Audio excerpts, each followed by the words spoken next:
Nah, apa sih manfaatnya itu ya dengan kebijakan pengelolaan sistem satu pintu itu? Diharapkan instalasi farmasi sebagai satu-satunya penyelenggara pelayanan kefarmasian di rumah sakit. Nah, inilah yang sering kita menjadi dilema di rumah sakit juga, bahwa sistem itu kadang kita sering tidak berirama dengan undang-undang seperti ini. Mengapa? Karena ada beberapa hal atau beberapa tertentu yang mungkin yang menjadi kebijakan rumah sakit itu karena mereka belum memahami bahwa undang-undang sudah memberikan kebijakan seperti ini, sudah mengamanahkan bahwa sistem pengelolaan perbankan kefarmasian itu sudah jelas itu sudah menjadi ranah seorang tenaga kefarmasian. Lanjut.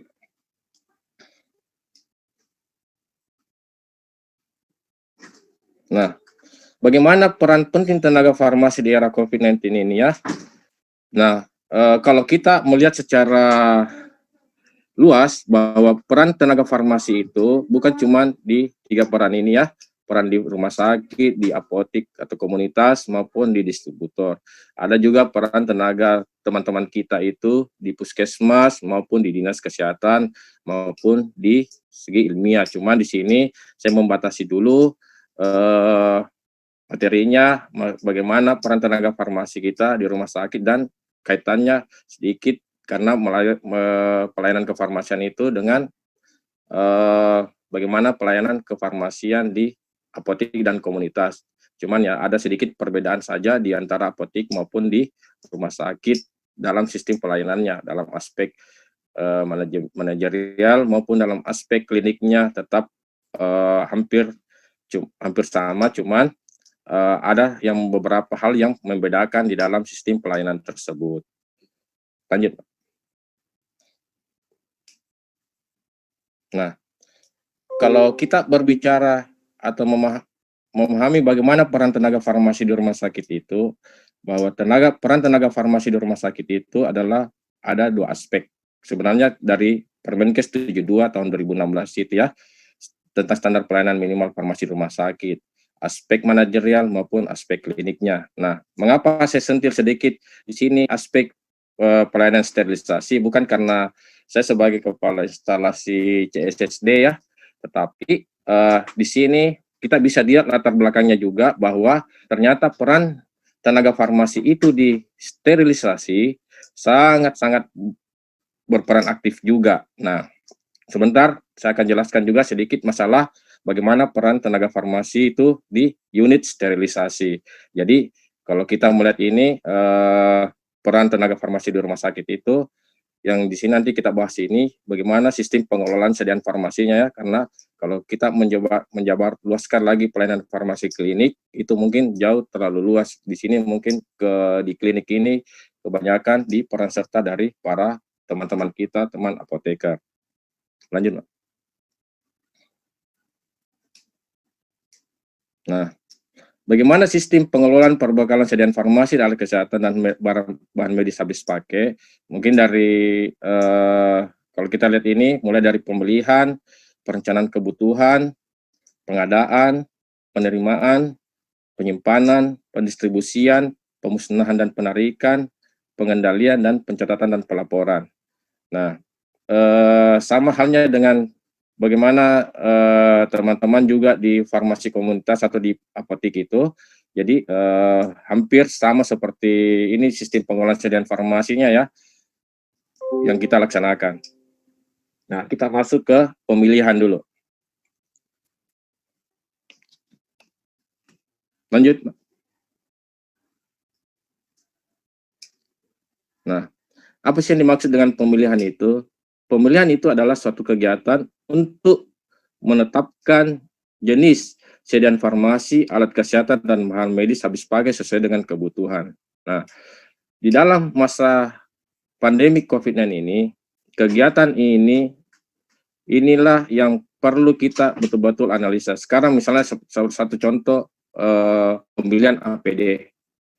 APD sekarang itu banyak diproduksi tetapi tidak memenuhi standar.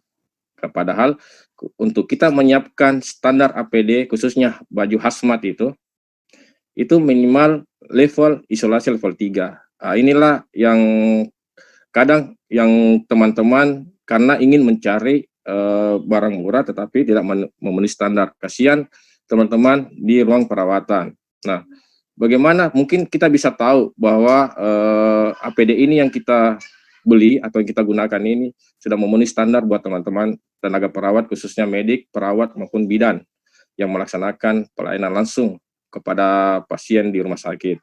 Nah, kita pun sebagai tenaga kefarmasian di sini, disinilah peran fungsi kita dalam pemilihan itu, bagaimana kita memilihkan atau menyediakan barang medis habis pakai itu ya betul-betul sesuai dengan standar isolasi yang harus kita gunakan. Cuman jadi masalah juga sekarang ini kita khususnya di rumah sakit itu bahwa untuk level isolasi ruangan pasien itu karena membeludaknya jumlah pasien COVID ini, maka pelayanan untuk pasien COVID itu juga kalau kita lihat dibuatkan ruangan bagaimana bisa menangani semaksimal mungkin dalam penanganannya ya, walaupun untuk memenuhi standar ruang isolasi itu jauh dari kata standar seperti itu.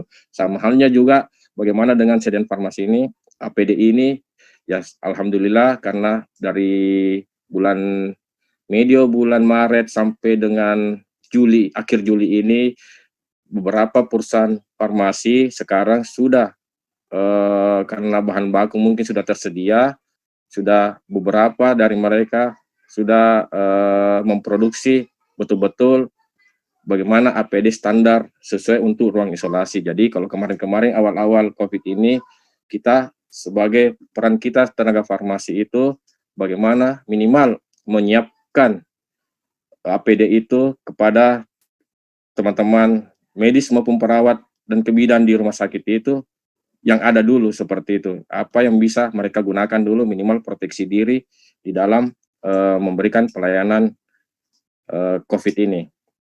Lanjut. Nah, bagaimana dasar pembelian sediaan farmasi alat kesehatan dan bahan medis habis pakai ini?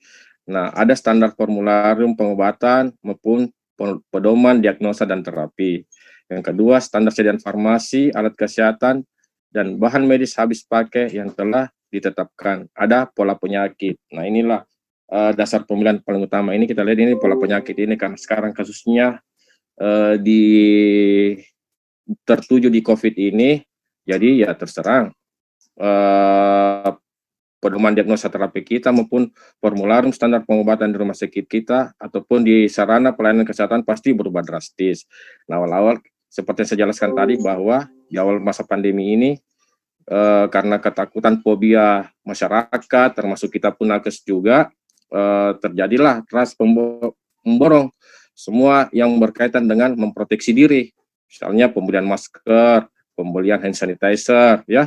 Nah, disinilah pola penyakit ternyata betul-betul sangat berpengaruh dalam hal apalagi ini masa pandemi COVID-19 ya. Nah, ada efektivitas, tapi semua itu tergantung lagi kembali ke efektivitas dan keamanannya. Nah, di awal COVID juga kan kita bisa lihat kan teman-teman banyak yang memproduksi atau menyiapkan salah satu contoh hand sanitizer ya. Hand sanitizer-nya itu mereka produksi sendiri dan menjual, ada yang menjual secara online seperti itu. Nah, kita kan tidak tahu dan mudah-mudahan formulasi yang mereka buat itu betul-betul sudah sesuai dengan campuran ataupun sesuai dengan tingkat formulasi yang betul-betul dapat sesuai dengan standar ya. Yang kedua, yang selanjutnya itu pengobatannya berbasis bukti.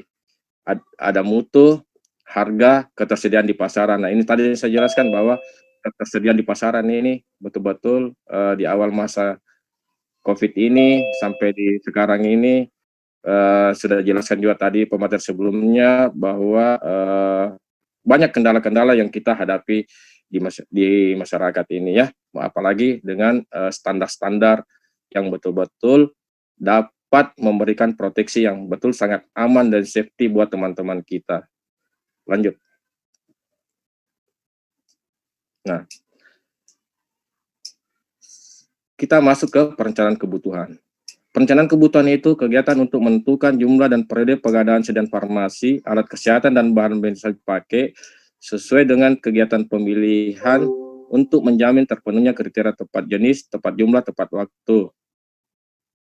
Ya, nah jika kita lihat perencanaan kebutuhan kita ini, kalau kita berbicara masalah perencanaan kebutuhan itu untuk tingkat pelayanan itu tidak pernah sesuai dengan tidak pernah tepat apa yang kita rencanakan dengan apa, yaitu tadi karena berdasarkan yang slide sebelumnya bahwa ada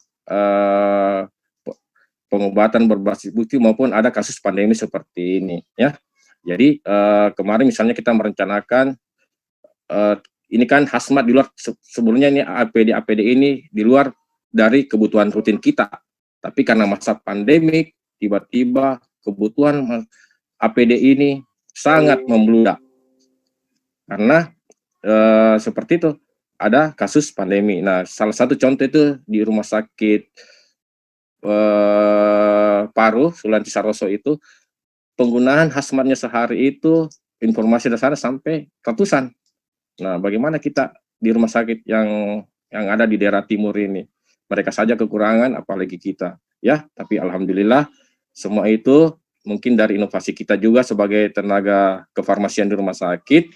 Bagaimana kita bisa dapat memenuhi ya kriteria, contohnya kita saling sharing informasi ke teman-teman di rumah sakit lain atau ke teman-teman di komunitas, di mana kita bisa lihat atau bisa dapatkan minimal APD standar yang murah seperti itu ya. Nah, lanjut Mbak. Nah, perencanaan dilakukan untuk menghindari kekosongan obat dengan menggunakan metode konsumsi, epidemiolog, kombinasi metode konsumsi dan epidemiologi, dan disesuaikan dengan anggaran yang tersedia. Nah, inilah yang sekarang ini yang kita laksanakan, peran kita di farmasian ya, khususnya kami pun di bagian pengadaan di rumah sakit itu, bagaimana metode konsumsi ini kita betul-betul selektif dalam menyediakan atau mengadakan bahan medis habis pakai ataupun obat ya. Cuman kan yang jadi masalah tadi seperti saya jelaskan bahwa di awal ini sampai sekarang ini kan sudah mulai tersedia. Nah, cuman ada beberapa hal yang bisa kita menjadi permasalahan, yaitu ketersediaan anggaran lagi. Tetapi dengan kebijakan yang dikeluarkan oleh pemerintah, terjadilah efisiensi kegiatan di bagian lain. Semua anggaran difokuskan untuk pelayanan kesehatan, termasuk pelayanan kesehatan ya. Bagaimana ketersediaan ini betul-betul dapat tersedia di fasilitas pelayanan kesehatan atau Pasienkes. Nah, apa yang menjadi awal misalnya yang kosong-kosong obat itu seperti ya ada beberapa antibiotik yang berkaitan langsung dengan pelayanan COVID ini, seperti contoh azitromisin tablet atau kapsul ya, terus beberapa kombinasi vitamin-vitamin C, seperti mungkin teman-teman di komunitas bisa tahu juga atau merasakan bagaimana vitamin yang mengandung vitamin C itu beberapa bulan atau beberapa minggu itu sempat kosong karena terjadi pembelian secara berlebihan dari masyarakat. Karena itu tadi ada fobia atau ketakutan ya, sampai beberapa yang kosong. Nah, bagaimana kita mensiasatinya ya? Sebenarnya kita di komunitas ataupun pelayanan kefarmasian itu, disinilah peran fungsi kita juga bagaimana mengedukasi kepada masyarakat bahwa dalam menangani ataupun menghadapi COVID-19 ini, kita sebagai tenaga kefarmasian itu minimal memberikan juga pelayanan informasi obat lah, bijaklah dalam membeli, supaya apa? Supaya tidak terjadi ketakutan yang sangat berlebihan, sehingga banyak seperti kejadian seperti ini yang kita tidak harapkan ada beberapa yang langsung membeli ataupun memborong barangnya dalam jumlah besar, karena itu tadi ya, fobia atau ketakutan itu sendiri. Lanjut.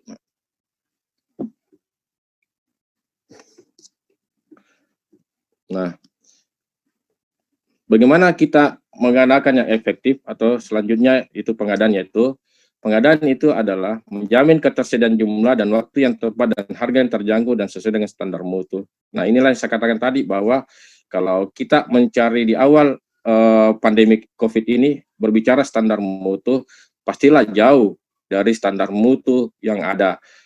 Tapi alhamdulillah kan ada bantuan dari beberapa, termasuk dari Dinas Kesehatan, bahwa untuk seperti contoh hazmat tadi, kita bisa diberikan standar dengan merek Boho itu, salah satu ya, saya sebut merek saja, Boho itu standar level isolasi sampai level 5. Dan alhamdulillah Dinas Kesehatan bisa sampai mengadakan bantuan itu. Padahal untuk kami biasanya mencari barang itu susah sekali, sangat susah. Makanya di awal-awal itu kami pun sampai mungkin ya, itulah tadi saya bilang katakan menjadi trending topik, bagaimana teman-teman di pelayanan itu, perawat, bidan maupun dokter ya, memberikan pelayanan ke masyarakat, yaitu tadi menggunakan APD yang tidak memenuhi standar. Bagaimana jas hujan kita maksimalkan sebagai APD, dan itu pun dilaksanakan reusable lagi. Jadi artinya barang itu harusnya sekali pakai, tapi karena kurang barang di pasaran, kurang APD, makanya kita mensiasatinya. Peran kita seperti apa? Kerjasama dengan bagian sterilisasi, ya kita adakan proses sterilisasi ulang. Tetapi ya itulah tadi, ada standar-standar yang perlu kita laksanakan juga dalam sterilisasi itu. Ya, nanti di belakang saya jelaskan masalah sterilisasinya. Lanjut. Nah, di dalam metode pengadaan itu ada 3, ya. Yang pertama masalah pembelian.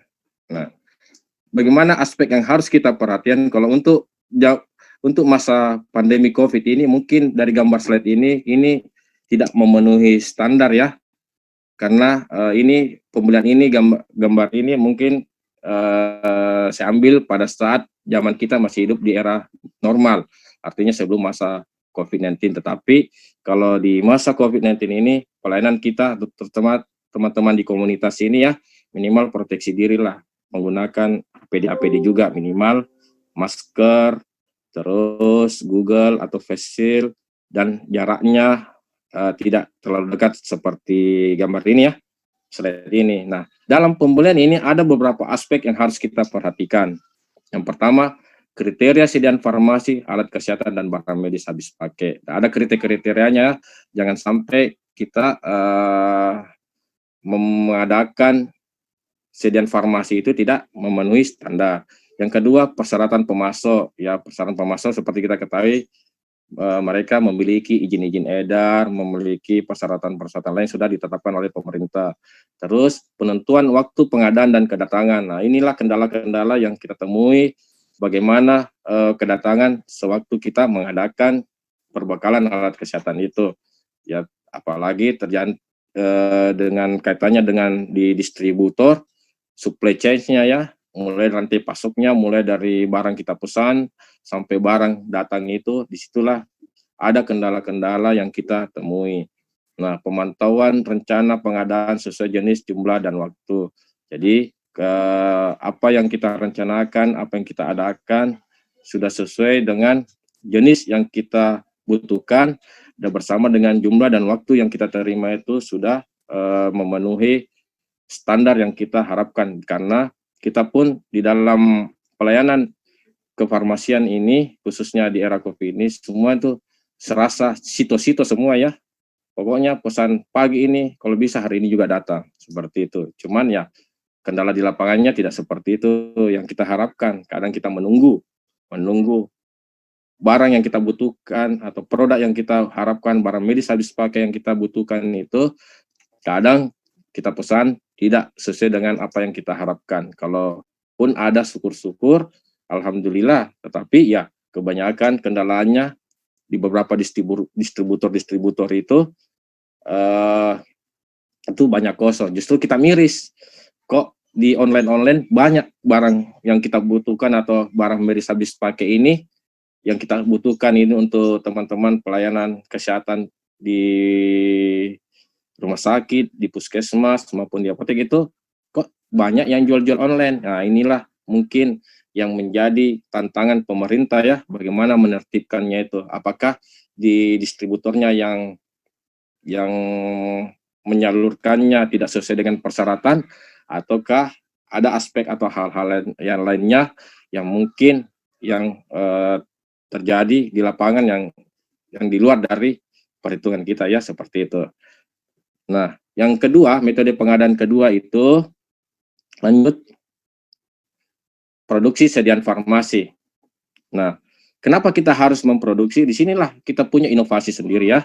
Kita punya inovasi sebagai seorang farmasi mungkin kan teman-teman yang di D3 maupun di S1 sudah sering ataupun waktu sekolah dulu, waktu kuliah dulu sudah pernah kan diberikan materi tentang bagaimana pengenceran.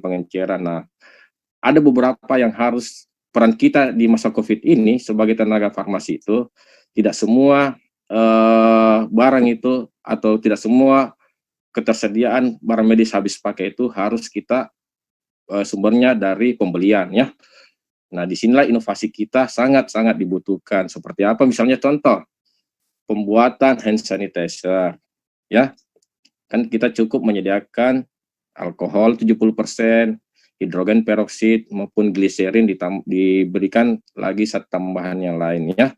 Nah, inilah yang kita harus paham, yang kita harus terus update ilmu kita supaya apa? Ilmu itu tidak mati cuma hanya di bangku pendidikan saja, tetapi betul-betul kita bisa aplikasikan, kita bisa gunakan di fasilitas pelayanan kesehatan ya, termasuk di apotek komunitas, di rumah sakit maupun di puskesmas. Nah, di awal tadi saya sudah sampaikan bahwa sediaan farmasi tidak ada di pasaran. Ya, kita memang kendala sekali ini, ada beberapa sediaan tidak ada di pasaran. Terus sediaan farmasi lebih murah jika diproduksi sendiri. Nah, salah satu contoh juga, misalnya kita membuat sediaan alkohol 70%, pengenceran dari etanol 90 atau 96% ya, menggunakan rumus pengenceran yang telah kita diajarkan. Yang ketiga, sediaan farmasi dengan kemasan lebih kecil. Nah, itu tadi karena kan beberapa sediaan farmasi, misalnya contoh sediaan steril itu ya ada kan yang sediaan 100 ml, 500 ml maupun 1 liter.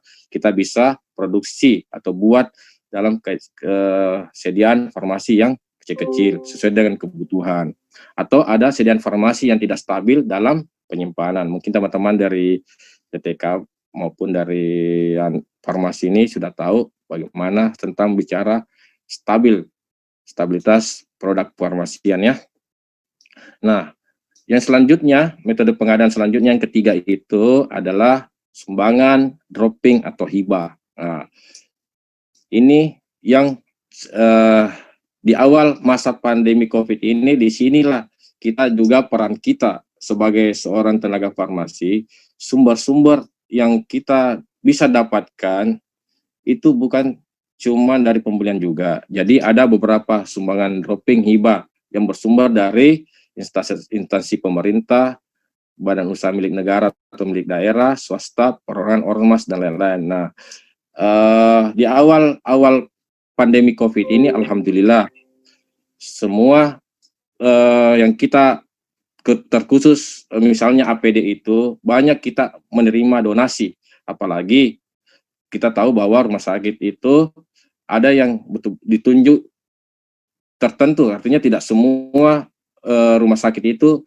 melayani pasien COVID yang sudah positif. Jadi ada rujukan Kemenkes, ada klasifikasi rumah sakit di tiap daerah itu yang telah ditunjuk oleh Kementerian Kesehatan. Dan maaf, alhamdulillah rumah sakit kami juga ini ditunjuk oleh Kementerian Kesehatan sebagai rumah sakit yang menangani pasien COVID ini. Jadi bantuan sumbangan dropping dan hibah itu sampai sekarang kami pun masih menerima. dalam bentuk sumbangan APD, hazmat, face shield maupun APD-APD yang lainnya ya. Kalau ini dari Inti Indonesia Tionghoa memberikan sumbangan dan kami jemput langsung. Jadi inilah kita bagaimana peran kita sebagai tenaga farmasi juga ini, bagaimana kita mengelola sumbangan dropping hibah ini, karena sumbangan dropping hibah ini pun juga menjadi bahan laporan juga ya, bahwa ini kita laporkan juga dan nanti ini akan menjadi sumber audit juga, bahwa ini juga karena yang seperti ini pengadaannya ini di luar dari pembelian ya. Jadi semua ini pencatatannya sangat-sangat perlu. Jadi di dalam pengelolaan ini pencatatan ini sangat penting kita laksanakan, karena ya itu tadi kita akhirnya ujung-ujung pelayanan masa pandemi ini juga setelah berlalu ini nanti ya kita akan audit dari inspektorat maupun dari BPK ya. Lanjut. Nah, bagaimana tata cara pengadaan di era COVID-19 ini? Maaf ya, saya di sini singgung sedikit mungkin yang berkaitan ini dari Dinas Kesehatan, rumah sakit maupun puskesmas ya, bahwa dari peraturan pemerintah dari BNPB itu melalui LKPP ada tata cara pengadaan yang dikecualikan pada masa pandemi COVID-19 ini.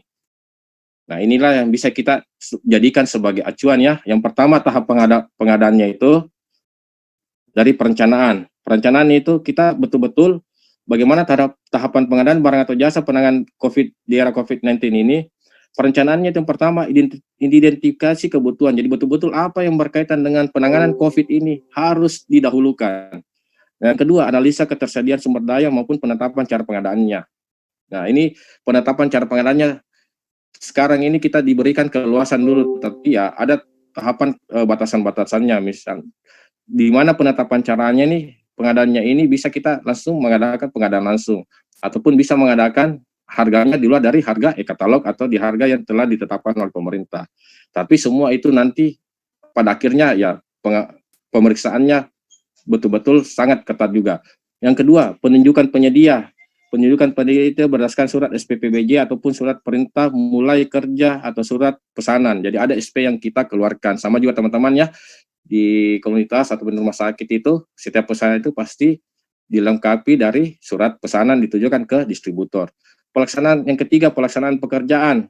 Pelaksanaan pekerjaannya waktu serah terima maupun perhitungan bersama. Jadi inilah ada negosiasi-negosiasi harga yang kita lakukan. Jangan sampai barang atau produk yang kita beli itu barang medis pakai itu harganya terlalu mahal. Yang keempat, penyelesaian pembayarannya ada nanti SPK. Kalau kita ada SPK, kalau di apotikan atau komunitas itu pembayaran langsung berdasarkan faktur. Nah, ada perbedaan-perbedaan mungkin kalau di rumah sakit maupun di dinas kesehatan semua berdasarkan kontrak kerja ya pembayarannya, dan akhirnya nanti akan diaudit. Nah, ada penjelasannya nanti lanjut lagi. Nah, bagaimana karena kegiatan ini bersifat mendesak dan harus dipenuhi dalam kurun waktu dan keadaan darurat, maka pengadaan barang termasuk obat, bahan medis habis pakai ini yang kita telah kaji cepat identifikasi kebutuhannya itu bisa kita laksanakan di luar dari kebutuhan ya. Jadi bisa kita laksanakan pengadaannya secara cepat karena kebutuhannya ini mendesak. Lanjut. Nah, bagaimana kita dalam menunjukkan penyedia pengadaan barang dan jasa di era COVID ini, penyedia yang pernah berkontrak dengan kita, artinya penyedia ini atau distributor ini sudah memang biasa menjadi rekanan kita, ataupun yang telah itu tadi memenuhi persyaratan. Yang kedua, penyedia katalog elektronik. Jadi bisa kita pesan secara manual maupun mungkin kita bisa pesan secara e-katalog melalui aplikasi juga. Atau pelaku usaha dengan rantai pasok terdekat, misalnya distributor lokal, karena mungkin kalau distributor nasional atau kadang kan ada yang menyediakan APD-nya di daerah Jawa, tetapi ternyata di Makassar ini, misalnya seperti saya di Makassar ini, tidak ada distributornya, makanya kita bisa melakukan melalui dengan rantai pasok atau PBF lokal. Keempat, penyedia lain yang mampu atau inilah yang kadang kalau berkata mampu, semua sebenarnya mampu, tapi pada prinsipnya kita memilih ataupun melihat siapa yang betul-betul distributor ini yang memenuhi persyaratan, apalagi persyaratan izin pengadaan alat kesehatan maupun izin pengadaan obat-obatan. Jadi ya berbicara mampu, pasti semua orang mengatakan bahwa saya mampu menyediakan, tetapi ada persyaratan-persyaratan lain yang membatasi bahwa tidak semua itu mereka mampu sesuai dengan peraturan, mampu menyiapkannya, ada batasan peraturannya. Jadi betul-betul telah memiliki izin IPAK maupun izin pengadaan obat. Ya, lanjut.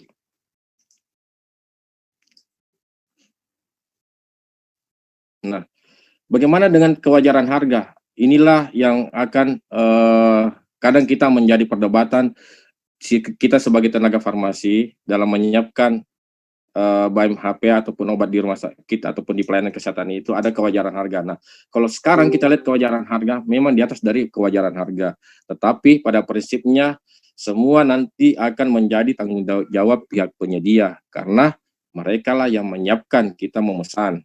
Tetapi kalau mereka menjual di atas, maka ada beberapa nanti misalnya yang kita tidak inginkan ke depan menjadi bukti pemeriksaan.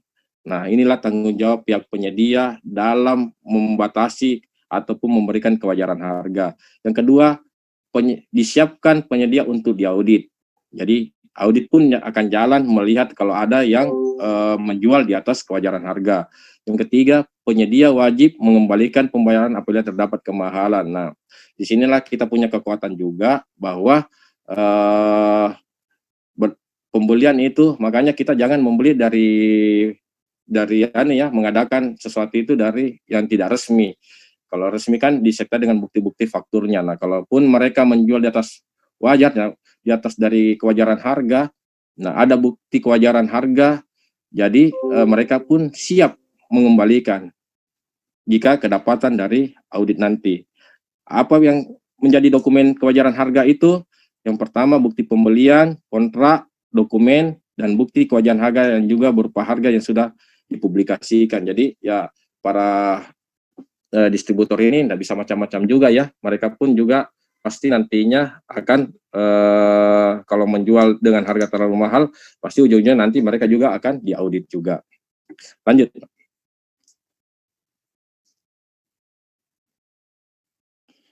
Nah, bagaimana dalam pelaksanaan pekerjaan di lapangan di era COVID ini? Kalau kita di instansi pemerintah itu ada HPS, harga perkiraan sendiri ya, yang menjadi acuan atau tolak ukur dari slide sebelumnya itu yang menjadi patokan kita kewajaran harga. Ada spesifikasi bisnis, muka dan cara pembayaran. Tetapi untuk di masa COVID ini, HPS ini karena beberapa produk itu harganya di atas dari warga karena seperti tadi asupan dari bahan baku yang lagi kosong, makanya HPS ini ditiadakan dulu. Tetapi pada prinsipnya dari slide sebelumnya bahwa kewajaran harga tetap nanti akan dipertanggungjawabkan. Lanjut, Mbak. Nah, bagaimana dalam pengawasannya? Ya, kita nanti ada pengawasan dari APIP maupun dari BPKP.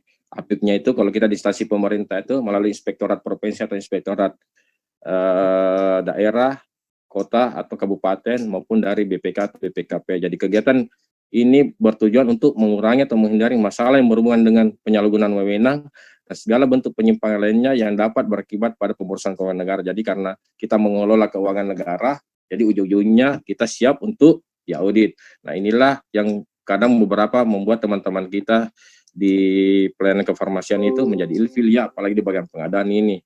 Karena inilah pengawasan ini ataupun pemeriksaan akhirnya nanti ini yang kadang ini ya bisa membuat kita pusing karena seperti itu tadi. Cuman dari dasar ini bahwa karena harga dari distributor sudah mengeluarkan seperti itu, makanya nanti bukti-bukti semua yang perlu kita siapkan atau kita lengkapi dokumen-dokumen dalam pada saat nanti pemeriksaannya. Nah, lanjut, Pak.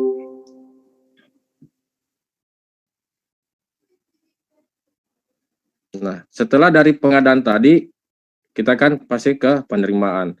Mungkin teman-teman dari tenaga teknis ini sudah tahu dari penerimaan itu, pengertiannya itu kegiatan untuk menjamin kesesuaian jenis, spesifikasi, jumlah mutu, waktu penyerahan, dan harga yang tertera dalam kontrak maupun dalam surat pesanan dengan kondisi fisik yang diterima. Ataupun dalam penerimaan nanti ada, kita bisa lihat nanti, kalau kita menerima produk-produk itu, ya ada kan persyaratan penerimaan itu, misalnya standar expire date, ataupun nomor batch yang tertera seperti itu ya.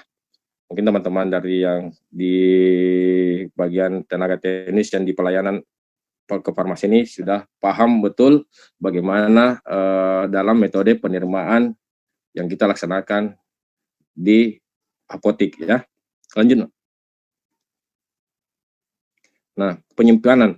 Penyimpanan itu adalah menjamin kualitas dan keamanan sediaan farmasi, alat kesehatan, bahan medis habis pakai sesuai dengan persyaratan kefarmasian meliputi stabilitas dan keamanan, sanitasi, cahaya, kelembaban, ventilasi, dan penggolongan jenis. Jadi ya, bagaimana kita menyimpan sediaan farmasi itu kan tergantung juga dari metode teori yang pernah kita dapatkan, apakah berdasarkan FIFO maupun berdasarkan dari abjad ataupun bagaimana keadaan sediaan farmasi itu, seperti misalnya penyimpanan vaksin dan lain-lain sebagainya ya. Lanjut. Nah, sistem distribusi rangkaian kegiatan untuk menyalurkan menyerahkan sediaan farmasi, alat kesehatan, bahan medis habis pakai dari tempat penyimpanan sampai ke unit pelayanan atau ke pasien dengan tetap menjamin mutu, stabilitas, jenis, jumlah, dan ketepatan waktu. Nah, disinilah yang di sistem distribusi atau sistem pelayanan nanti kita ini kepada masyarakat ini yang berkaitan langsung. Nah, di sini ya perlunya di dalam sistem distribusi ini kita nanti bagaimana bisa dapat minimal menyampaikan pelayanan informasi-informasi apa yang bisa kita berikan kepada pasien, kepada masyarakat, maupun kepada tenaga kesehatan lainnya, mitra kita di dalam pelayanan kesehatan ya, berkaitan dengan pelayanan kita di kefarmasian. Lanjut, Mbak. Nah, sistem distribusi itu meliputi sistem persediaan lengkap di ruangan atau sistem closed stock, ataupun sistem resep perorangan di apotik, komunitas ya, di rumah sakit sama halnya juga seperti ini, ada sistem resep yang datang, ataupun sistem unit dose, dan sistem kombinasi. Sistem kombinasi itu misalnya seperti sistem unit dose maupun sistem closed stock ataupun sistem resep perorangan maupun sistem unit dose ya. Jadi ada sistem kombinasi-kombinasi di dalam sistem distribusi pelayanan kefarmasian. Nah, lanjut. Nah, bagaimana kita dalam memproteksi pelayanan kefarmasian itu ya seperti ini salah satu contohnya ya. Kita sebagai tenaga kefarmasian di era COVID ini minimal juga kita proteksi diri kita. Bagaimana dalam memberikan pelayanan ini ya seperti contoh ini kita inovasi buat jangan seperti slide yang tadi ya, yang awal itu di metode pengadaan itu gambarnya seperti ini, minimal kita memproteksi diri kita, membuat atau inovasi ini dari pemilik sarana kita apakah dari fiber, kaca, kita buat supaya karena masyarakat kan juga kadang masyarakat awam ini mereka pun karena butuh ingin membeli cepat, kadang kita juga yang tidak memproteksi diri kita. Nah, kita bisa juga ketularan juga. Jadi kita sebagai pemberi pelayanan juga minimal harus proteksi diri kita ya. Jadi inilah pemilik sarana apotik ataupun tenaga teknis kefarmasian yang memberikan pelayanan ya. Bagaimana kita jaga juga proteksi kita supaya jangan bertambah juga kita jangan sampai memberikan pelayanan ujung-ujungnya kita juga yang nanti akan menjadi pasien juga ya. Lanjut. Nah, dalam menjalankan peran kita sebagai tenaga kefarmasian, tenaga farmasi juga ada protokol-protokol pencegahan COVID yang di tempat kerja yang bisa kita buat ya. Ya, yang seperti ini ya. Pertama, minimal lah kita cek suhu tubuh. Suhu tubuh standar kan sudah tahu. Terus pengaturan kerja sistem shift. Yang ketiga, wajib menggunakan masker. Yang keempat, kalau kita di rumah sakit itu kita kolaborasi dengan teman-teman dari Kesling ya, bagaimana desinfeksi area kerja. Nah, untuk berbicara desinfeksi area kerja ini kolaborasi kita dengan teman-teman Kesling ini sebagai yang bertanggung jawab di rumah sakit, dan kita yang bertanggung jawab sebagai penyedia desinfeksi apa yang kita siapkan buat mereka. Misalnya contoh untuk desinfeksi udara yang dibutuhkan itu sesuai dengan standar WHO maupun standar PPI itu H2O2 5%. Nah, disinilah kolaborasi kita dengan teman-teman dari Kesling. Ataupun misalnya untuk desinfektan permukaan, kita membuatkan ini kita harus betul-betul selektif dalam memilih area desinfeksi ini ya. Jadi kebanyakan teman-teman itu masih menggunakan klorin. Nah, kita kan tahu sifat dari klorin itu sangat-sangat korosif dan tidak cocok untuk permukaan dan terbuat dari stainless atau dari besi, karena dia akan merusak mesin-mesin. Makanya di sini laporan kita sebagai tenaga farmasi memilihkan desinfeksi yang betul-betul cocok untuk desinfeksi area permukaan, desinfeksi area kerja permukaan. Minimal sekarang juga ada desinfeksi itu terbuat dari tisu wipes ya, tidak semua dalam bentuk cair, dengan kandungan komposisinya yang memenuhi standar dan tidak merusak alat. Jadi jangan sekali-sekali pernah kita merekomendasikan desinfeksi menggunakan klorin, kecuali untuk di pencucian seperti itu ya, bisa digunakan klorin. Nah, bagaimana kita menjaga jarak? Minimal jaga jarak kita, jaga jarak itu sejauh 1 meter. Terus rajinlah cuci tangan menggunakan sabun. Nah, sabun pun ini juga dalam bedakanlah untuk sabun yang di rumah sakit ataupun di sabun di rumah tangga ya. Kalau sabun untuk pelayanan kesehatan itu minimal yang kita siapkan buat tenaga kesehatan itu yang mengandung klorheksidin, bukan sabun-sabun yang kita gunakan untuk seperti yang di rumah ya.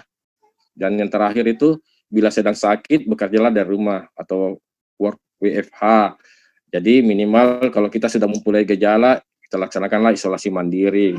Cuman kan tidak semua pelayanan sarana itu memeriksakan tenaga kesehatan di rumah sakit. Jadi minimal bagaimana kita dapat memproteksi diri kita melalui dari protokol pencegahan COVID. Dan ini pun kita harus terapkan di minimal di apotek komunitas maupun di instalasi farmasi ataupun di tempat sarana pelayanan kefarmasian ya. Seperti itu. Nah, lanjut. Nah, kalau kita berbicara masalah pemusnahan dan penarikan kan teman-teman sudah jelaskan yang pemusnahan dan penarikan sediaan farmasi, alat kesehatan, dan bahan medis habis pakai yang tidak dapat digunakan harus dilaksanakan secara sesuai dengan ketentuan peraturan yang berlaku. Cuman ini kan laporan-laporan ini kita harus menyampaikan laporan pemusnahan ini ke Balai POM maupun ke Dinas Kesehatan, karena ada persyaratan yang harus kita laksanakan dalam penarikan. Sama halnya juga di dalam bagaimana pengelolaan perbekalan kefarmasian di era COVID ini. Cuman alhamdulillah selama kami mengadakan ini belum kami dapatkan kendala masalah pemusnahan ataupun penarikan sediaan farmasi. Cuman sekarang banyak sediaan farmasi yang beredar. Ya, kita bisa lihat sekarang juga inovasi banyak yang dilakukan oleh beberapa teman-teman berdasarkan bukan berdasarkan evidence base ya dalam pengobatannya, tetapi berdasarkan pengalaman. Ya, seperti contoh yang kemarin dikeluarkan seperti minyak kayu putih ya, sebagai galung-galung seperti itu. Terus penggunaan dexamethasone tablet pada COVID dan akhirnya terbantahkan juga seperti itu. Ataupun yang masih terus digunakan sekarang itu penggunaan obat klorokin ya, klorokin yang masih lanjut, padahal sempat terbantahkan ternyata masih digunakan juga sampai sekarang ya. Seperti itu. Lanjut, Mbak. Nah, pemusnahan dilakukan bila produk tidak memenuhi persyaratan mutu, telah kadaluarsa, tidak memenuhi syarat, dan dicabut izin edarnya. Tapi pada zaman COVID ini, alhamdulillah, untuk barang untuk kadaluarsa tidak memenuhi syarat maupun dicabut izin edarnya ini belum pernah kita temui. Seperti itu ya. Lanjut. Lanjut. Ya, pengendalian. Pengendalian dilakukan terhadap jenis dan jumlah Jadi apa maksud kita melakukan pengendalian ini supaya jangan sampai ya, karena misalnya di era COVID ini banyak produk atau banyak alat kesehatan barang medis habis pakai maupun obat itu kosong. Kita juga ikut-ikut juga seperti masyarakat juga ya. Kita tidak mengendalikan kita punya stok. Nah, mengadakan kebutuhan melampaui dari jumlah yang kita butuhkan. Padahal kita tahu juga di perjalanan ini kan semua akan dapat dilaksanakan. Cuman jadi masalah juga kadang kita juga ikut-ikutan juga memborong semua produk-produk itu. Nah, di sinilah maksud dari guna pengendalian itu, bagaimana kita mengendalikan kita punya stok ya. Jadi betul-betul kita stok itu betul-betul yang kita butuhkan. Jangan kita mengadakan apa yang kita tidak butuhkan. Inilah yang kadang membuat stok-stok kita di rumah sakit yang bertumpu, apalagi khususnya di produk-produk slow moving ya. Kalau produk fast moving tidak masalah, kita adakan. Apalagi yang betul-betul sesuai dengan kebutuhan yang kita butuhkan sekarang. Lanjut. Nah, paling akhir dari kegiatan ini adalah pasti di administrasi yang meliputi pencatatan dan pelaporan, administrasi keuangan, dan administrasi penghapusannya. Ada administrasi ini sangat penting yang kita perlu siapkan, di mana nanti pada saat pada akhir kegiatan kita, ya kalau untuk rumah sakit swasta maupun komunitas itu apotik swasta mungkin beda lah perlakuannya dengan kita yang mengelola keuangan negara ya. Semuanya pasti akan melalui proses tahapan pemeriksaan lagi atau audit ya. Seperti tadi yang saya jelaskan ada APIP ataupun audit dari BPK. Lanjut. Nah, kalau untuk pelayanan farmasi klinik itu ada beberapa rule-nya ini, yaitu dari pengkajian pelayanan resep sama dengan teman-teman juga di komunitas, penulisan riwayat penggunaan obat, rekonsiliasi obat, dan informasi obat. Nah, cuman yang jadi permasalahan di era COVID ini, kita dalam pelayanan farmasi kliniknya ini, kita hanya pengkajian dan pelayanan resep saja. Padahal di era normal itu, sebelum COVID itu, kita bisa turun langsung juga bagaimana melakukan asuhan kefarmasian ya, farmasi klinik ke pasien. Tetapi tidak mungkin kita pada saat-saat pandemi seperti ini, COVID ini kita masih, tetapi pada prinsipnya sebenarnya kalau untuk teman-teman di rumah sakit itu bisa melaksanakan pelayanan kefarmasian klinik ini. Kalau untuk teman-teman di apotik atau komunitas, mungkin pelayanan farmasi kliniknya ini bisa dilaksanakan di pengkajian pelayanan resep, terus penelusuran riwayat penggunaan obat, dan pelayanan informasi obat ya. Di sini yang perlu sangat yang kita perlu edukasi kepada masyarakat dalam pelayanan informasi obat. Kalau untuk teman-teman di rumah sakit ya minimal ini semua harus sebenarnya dijalankan. Cuman masalah pandemi COVID kadang teman kita fobia juga ataupun takut dalam melaksanakan pelayanan farmasi klinik seperti yang di era normal sebelum masa COVID ini ya. Kita lanjut, Mbak. Nah, bagaimana peran farmasi di unit sterilisasi? Kalau kita berbicara sterilisasi itu mungkin sebagian ataupun teman-teman khususnya di bagian timur ini, kita ini masih awam ya, masih terus selalu mengatakan bahwa kalau kita diputasi atau dipindahkan ke bagian unit sterilisasi itu, kita ini sudah sebagai tenaga yang bermasalah atau dibuang. Padahal sebenarnya tidak. Kita bisa lihat bagaimana peran farmasi di sterilisasi itu, khususnya TTK juga. TTK juga ini bisa sangat berperan juga di unit sterilisasi.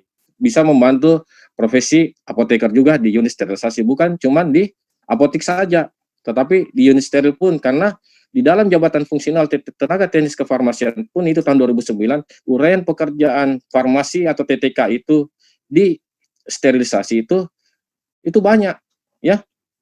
Kalau kita berbicara masalah steril, jadi kaitan untuk jabatan fungsionalnya bisa diambil di sesuai dengan jabatan fungsional, bisa kita lihat di pelayanan steril itu ya, termasuk unit sterilisasi. Nah, apa peran farmasi di unit sterilisasi ini di zaman COVID, di masa pandemi COVID ini, itu menyediakan kebutuhan pelayanan steril untuk tim COVID, kamar operasi, dan bagian lain di rumah sakit. Jadi sama halnya dengan farmasi juga, bahwa teman-teman di unit sterilisasi itu cakupan pekerjaannya juga sangat luas dan sangat dibutuhkan. Karena apa? Disinilah peran kita sebagai tenaga farmasi di steril itu, bagaimana kita memberikan keamanan dan kewaspadaan kepada teman perawat atau tenaga medis, dokter, dan bidan bahwa produk yang kita buat juga itu produk yang kita sterilkan ini betul-betul memiliki rasa aman buat mereka gunakan ya. Karena tidak semua barang yang BHP itu sekali pakai, ada yang dapat kita reusable ulang atau reuse kembali ya. Yang kedua, menyelenggarakan proses dekontaminasi, pengemasan, pengepakan, dan sterilisasi peralatan rumah sakit sesuai standar. Yang ketiga, memberikan kontribusi dalam pengembangan pelayanan mutu di rumah sakit terkait dengan pengendalian infeksi. Nah, ada mutu yang kita berikan ya dari sistem layanan ini. Lanjut.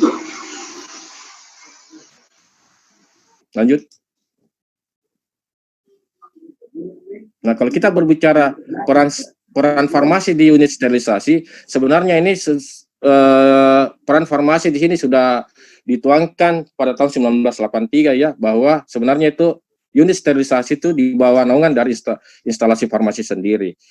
Namun di perjalanan itu tadi yang saya sampaikan bahwa teman-teman farmasi kebanyakan tidak ada yang mau ke unit sterilisasi itu karena dianggap mereka lebih senang dalam pelayanan resep saja. Padahal di unit steril itu kita sangat-sangat mendukung program ini, apalagi pada masa COVID ini sesuai dengan rantai ini, di mana fungsi kita ini dua, di desinfeksi sterilisasi maupun di proses sterilisasinya. Sebentar sedikit saya jelaskan di desinfeksi dan sterilisasinya. Lanjut. Nah, inovasi apa nanti yang bisa kita laksanakan dalam pemrosesan alat ini? Inilah yang harus kita tahu dulu ya, teman-teman, maupun teman-teman bidan, teman-teman perawat, farmasi maupun kesling ya, karena sekarang yang di unit sterilisasi itu yang bekerja itu, yaitu tadi yang saya sebutkan tadi, sekarang sudah menjadi semua lahan unit tenaga kesehatan ya. Jadi kalau di sterilisasi sekarang itu tidak mutlak sekarang farmasi yang mengelola kegiatan steril ini, karena apa, teman-teman farmasi tidak ada maut. Jadi setelah era tahun 2000 itu unit sterilisasi itu semua tenaga kesehatan bisa dapat berperan di situ. Nah, yang perlu kita tahu dulu dalam pemrosesan alat ini, ada tiga kategori mana yang bisa kita laksanakan proses sterilisasinya dan mana bisa kita desinfeksi. Menurut Dr. Els Paulding ada tiga pembedaan atau klasifikasinya.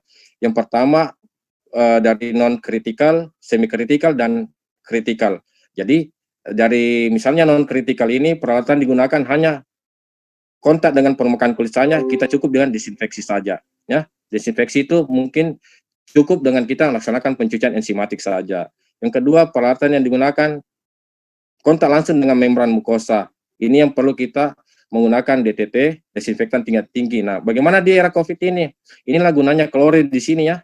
Kalau di awal-awal dulu yang saya jelaskan tadi bahwa hazmat itu kita gunakan dari jas hujan, yang terbuat dari jas hujan ataupun dari material plastik itu, Google maupun face shield itu awalnya kita harus laksanakan pencuciannya dengan metode proses sterilisasinya itu dengan DTT, desinfektan tingkat tinggi, dengan menggunakan apa? Standar PP menggunakan klorin. Nah, bagaimana lagi supaya kita menjamin mutu bahwa teman-teman ini kita laksanakan lagi masuk ke proses kita sterilkan lagi sesuai dengan peruntukannya. Karena di mesin steril itu ada dua ya, ada untuk suhu tinggi, ada untuk suhu rendah. Suhu tinggi itu dia pemanasan uap tinggi dengan derajat 134 derajat Celcius.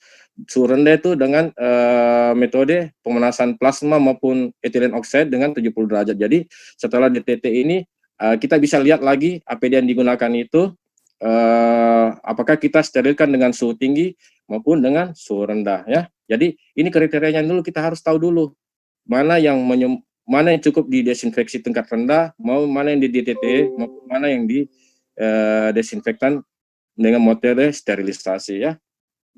Lanjut.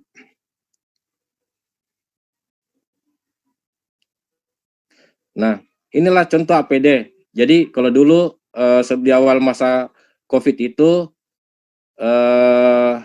APD ini kecuali topi operasi dan handskun ya, kecuali handphone yang karet itu, ini prosesnya ini kita laksanakan sebagai tenaga farmasi ataupun tenaga kesehatan yang lainnya di JSS itu, di unit sterilisasi itu kita sterilkan ulang ini.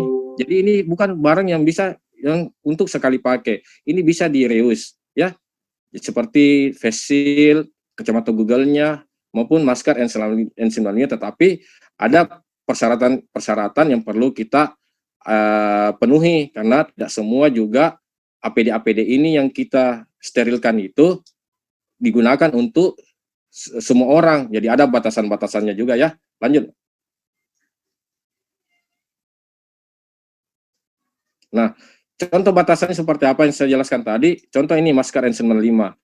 Sampai di awal bulan kemarin ini kita dalam memperoleh N95 itu sangat-sangat susah. Nah, disinilah peran kita buat teman-teman yang semoga nanti tenaga farmasi ini bukan cuma kalau di rumah sakit, bukan cuma di apotek juga ya, dapat bekerja di unit steril itu. Seperti contoh seperti ini, pemeriksaan ulang masker N95 ini dibuatkanlah inovasi sedemikian rupa seperti ini. Jadi di dalam ini kita memberi nama ini ya, seperti ini ada label name ini digunakan khusus kepada yang menggunakan juga ini. Jadi tidak boleh ini dipakai untuk orang lain. Jadi bisa digunakan sesuai dengan misalnya teman perawat ini menggunakan sesuai namanya di sini ya. Jadi kita sebagai unit sterilisasi kita mensterilkan di suhu 70 derajat ya. Kalau untuk proses sterilisasinya ini kita bisa menggunakan suhu tinggi ataupun menggunakan apa yang tersedia di rumah sakit, karena terserang untuk ruang sterilisasi kita ini di rumah sakit ini tidak semua sama ya, karena ya apalagi kita di daerah Indonesia Timur ini, tengah ke timur ini, ruang sterilisasinya baru pengembangan, beda kalau rumah sakit di daerah Jawa ataupun di daerah Indonesia bagian barat sana ya, ruangan sterilisasinya betul-betul sudah memenuhi standar juga. Lanjut. Nah, yang perlu kita ketahui juga bahwa di dalam unit steril itu dasarnya kita harus tahu minimal 3 ruangan ya. Kita lihat ruangan steril, area bersih, dan area kotor, barang masuk ke area bersih dan ke area steril ya. Kita lanjut lewat saja nih.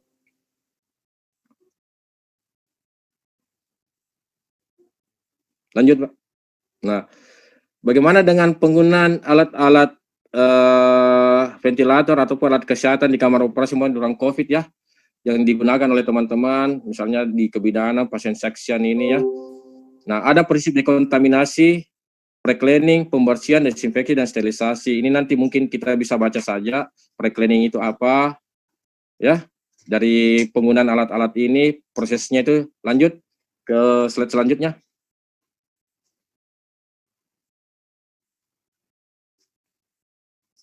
Lanjut, Pak.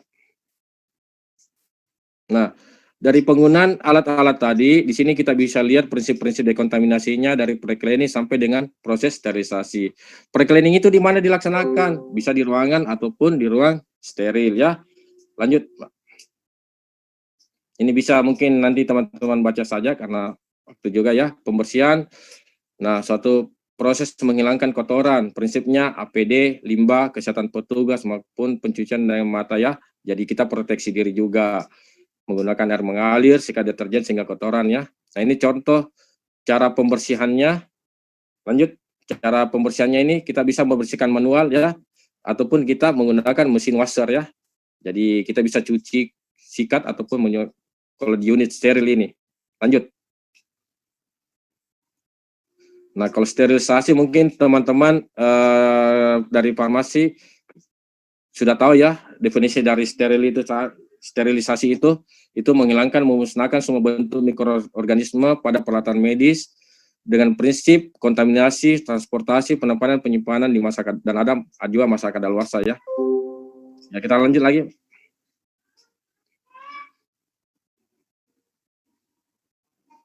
Desinfeksi itu proses menghilangkan ya, hampir sama dengan tadi proses sterilisasi ya, cuman tekniknya ada risiko kontaminasi. Lanjut, Mbak. Nah, bagaimana peran kita juga menjaga kesehatan di era new normal. Sama juga kita tenaga farmasi ya. Kita harus mulai dengan PHBS, perilaku hidup bersih dan sehat, personal hygiene, cuci tangan, gunakan hand sanitizer ya, hindari menyentuh mata sebisa mungkin dari kontak. Nah, bagaimana kita di farmasi, pelayanan kefarmasian, minimal di apotek juga ya kita siapkan juga lah hand sanitizer ya. Kalau sampai mampu apoteknya menggunakan juga bagaimana menjaga batasan lah jarak dalam pelayanan resepnya seperti itu ya. Jadi ada juga bagaimana kita menjaga kesehatan kita di era new normal ini. Lanjut.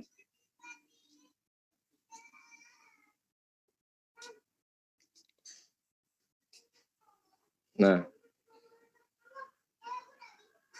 ini bisa kita pesan kesehatan kita sebelum menutup bahwa semua wajib gunakan masker. Sesuai anjuran WHO, semua masyarakat diminta mulai menggunakan masker. Ini pun bisa kita sebagai tenaga farmasi bisa juga mengedukasi kepada masyarakat bahwa kita wajib menggunakan masker, tetapi tidak semua masker itu wajib kita gunakan, maksudnya peruntukannya, karena ada masker medik N95 digunakan untuk dokter dan tenaga kesehatan. Masyarakat dapat menggunakan atau memakai masker kain yang dapat dicuci dan dapat digunakan berulang kembali. Jadi inilah yang perlu kita info-info sebagai tenaga kesehatan, khususnya tenaga kefarmasian juga kita bisa menyampaikan kepada masyarakat bahwa di mana sih letak perbedaan itu masker N95, karena kan kebanyakan kita lihat sekarang juga masyarakat itu karena fobianya, ketakutannya, masker N95 pun mereka gunakan ke pasar, jalan-jalan ke mall, ataupun kemana-mana ya. Tapi alhamdulillah mungkin dengan sudah ada pesan-pesan penyampaian bahwa masker ini khusus digunakan untuk ini, mungkin masyarakat juga sudah mulai paham dan sudah mulai dengan new normal ini, mereka pun sudah, apalagi masker sekarang, yang masker kain ini kan, kalau kita lihat ini dijual banyak di pinggir jalan ya, yang merek-merek scuba itu. Ya, lanjut. Dan juga bagaimana jangan lupa kita sampaikan dalam memberikan pelayanan juga, kita sebagai seorang farmasi, tenaga kesehatan farmasi ini, bagaimana kita jaga jarak fisik dengan yang lain ya, minimal 1 sampai 1,5 meter dengan orang lain, karena ya itu tadi, tetap juga kita menggunakan seperti anjuran awal tadi, menggunakan masker, hindari berkumpul, dan physical distancing. Sama juga kita di pelayanan apotek ya, komunitas, bagaimana dalam menempatkan ruang tunggu kepada pasien itu, jaraknya seperti apa ya, ataupun dalam penerimaan resep juga, jangan bertumpuk, jangan menjadi seperti pasar yang kita tidak tahu, karena kan sekarang kan seperti yang dijelaskan tadi, jangan sampai kita pun juga sebagai penular juga menjadi OTG ya. Lanjut. Nah, terakhir kita bisa mendapatkan informasi bahwa untuk vaksin COVID itu sudah mulai masuk di Indonesia, tetapi sudah diuji klinik tahap 3. Nah, kita tunggu mudah-mudahan ke depan industri farmasi khususnya Bio Farma ini yang ditunjuk oleh pemerintah yang bekerja sama dengan Sinovac dari Cina ini, betul-betul vaksinnya ini bisa ya. Jadi kita tidak perlu juga terlalu pesimis ya, bahwa semua itu pasti adalah jalan keluarnya. Tuhan itu sudah memberikan jalan bahwa setiap penyakit yang ada juga pun tetap ada obat yang dapat ditemukan untuk pengobatan COVID ini ya. Jadi kita berharap semoga di awal Januari ini sudah bisa digunakan di masyarakat ya, karena ini sudah betul-betul sangat dibutuhkan. Lanjut.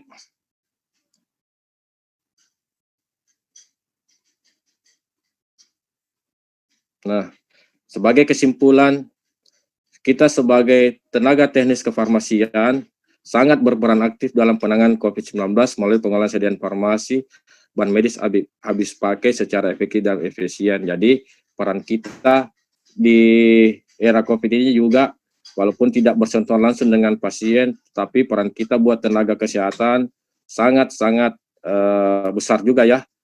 Karena apa? Tanpa andil kita juga, tanpa bantuan kita juga. Jadi kita kolaborasi bersama tenaga kesehatan, bersama-sama bagaimana kita bisa bersatu padu, bagaimana dalam pelayanan kefarmasian ini, bagaimana kita saling menjaga, dan bagaimana kita saling mensupport di dalam pelaksanaan dan pencegahan ini.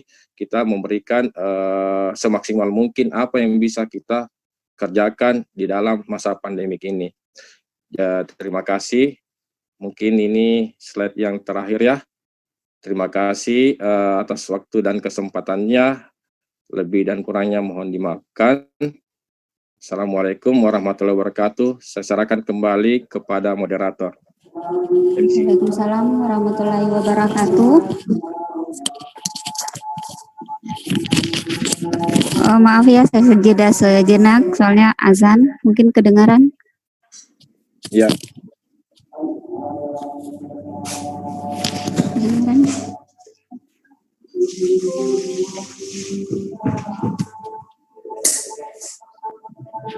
Enggak kedengaran ya? Kedengaran. Kedengaran ya, Pak? Iya. Oh iya.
Ambil dulu Mas, ambil dulu.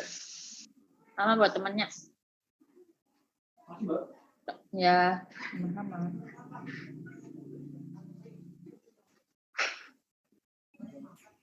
Ya.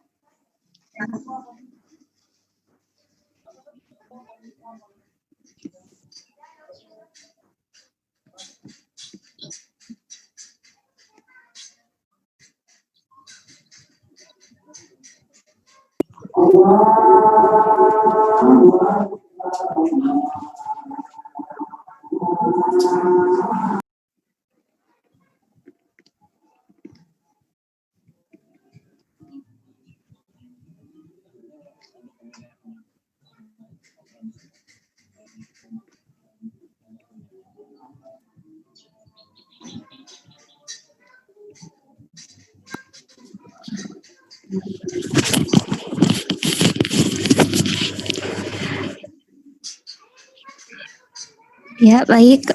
Itulah tadi materi ketiga kita yang dibawakan oleh Bapak Muhammad Aksan Nurhadi, Sarjana Farmasi Apoteker. Sambil menunggu narasumber yang terakhir, saksikan dulu video berikut.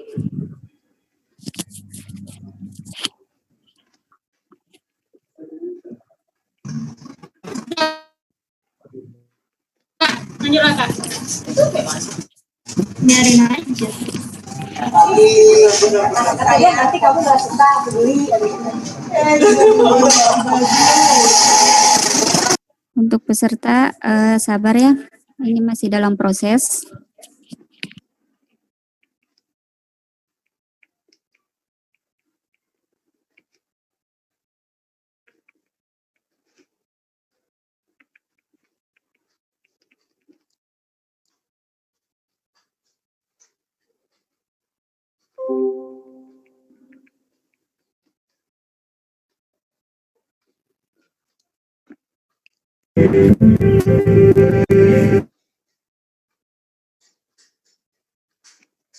Ibarat